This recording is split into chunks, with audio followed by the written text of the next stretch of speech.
There are no subtractions and divisions in our mind. There is only addition and multiplication. I will just remove negative thoughts and I will have positive thoughts. All the best, it's not going to work.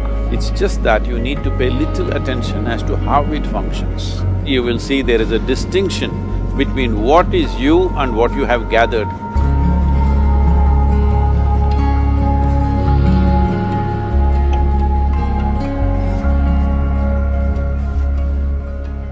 Well, see the way the question is asked and also the way normally it's addressed is, people think there is something called as negative thought and positive thought.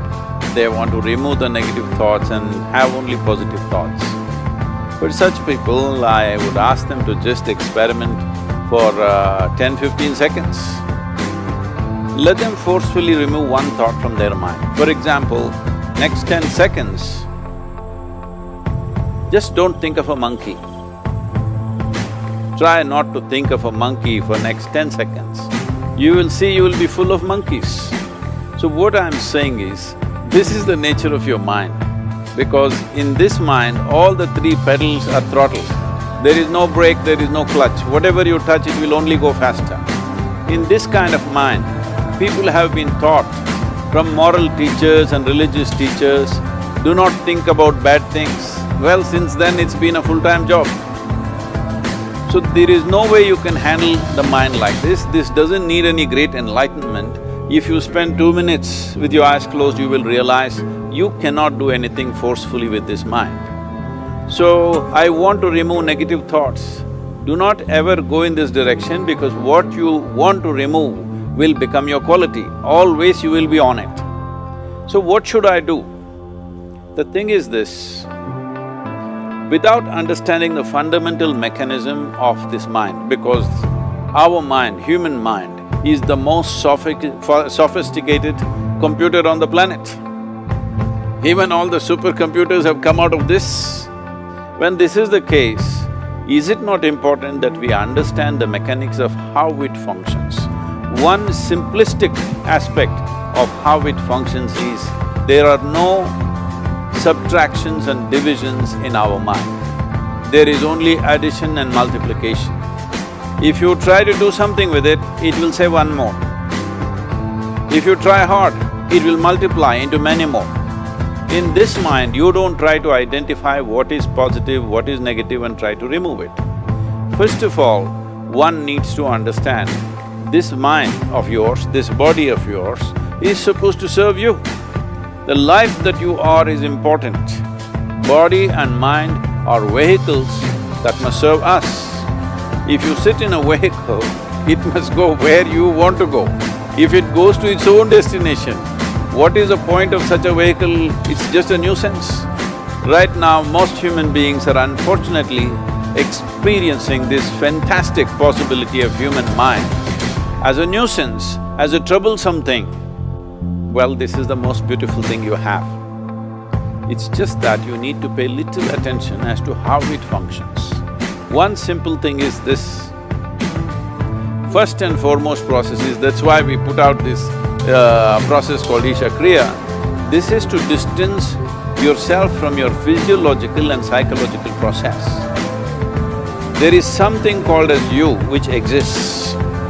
This is not a composite of all your thoughts and emotions and physiological processes. Beyond that, there is you. If you close your eyes, even if you cannot see anything, you're still there.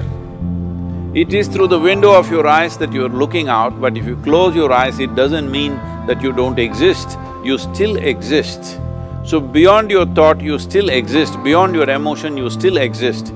So that you, the life that you are, this has to come into your experience. Why is it that you're not allowing that to come into your experience, which is the most significant aspect of who you are? Who you are right now, the most significant aspect is, you and me are alive right now, this is it.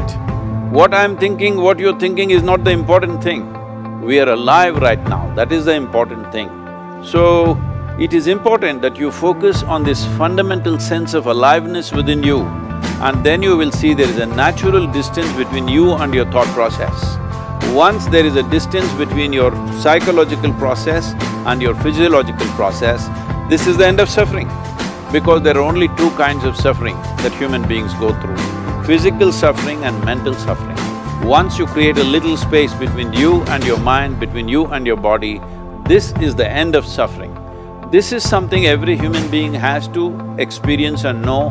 Otherwise, thinking I will just remove negative thoughts and I will have positive thoughts, all the best, it's not going to work 100%, it's not going to work because nobody can remove it, they can avoid it for some time.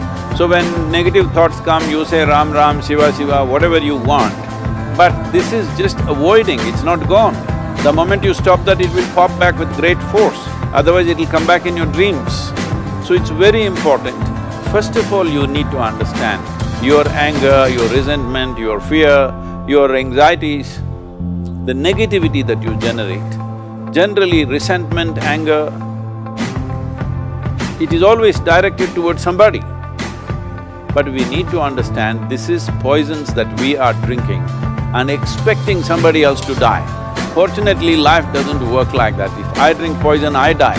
If I drink poison, you don't die. So, we need to understand this. When I say poison, today you can have yourself chemically analyzed. Right now, what is your blood work, what it says? 5 minutes of intense anger, check your blood work and see, there will be lots of negative elements in it, literally you're poisoning yourself. So, do you want to poison yourself? Definitely not. Now the very question is coming from certain helplessness, what shall I do? Don't do anything, just sit back and just concern yourself with something which is a life process. Maybe your heartbeat, maybe your breath, maybe just the sensation of being alive. Depending upon how sensitive or how perceptive you are, accordingly, find something. It could be a sensation in the body, it could be breath, it could be heartbeat, it could be anything, something which indicates life to you. Just pay attention to that for some time. Slowly you will see there is a distinction between what is you and what you have gathered, which includes both your physiological and psychological possibility or mess, whatever you made out of it.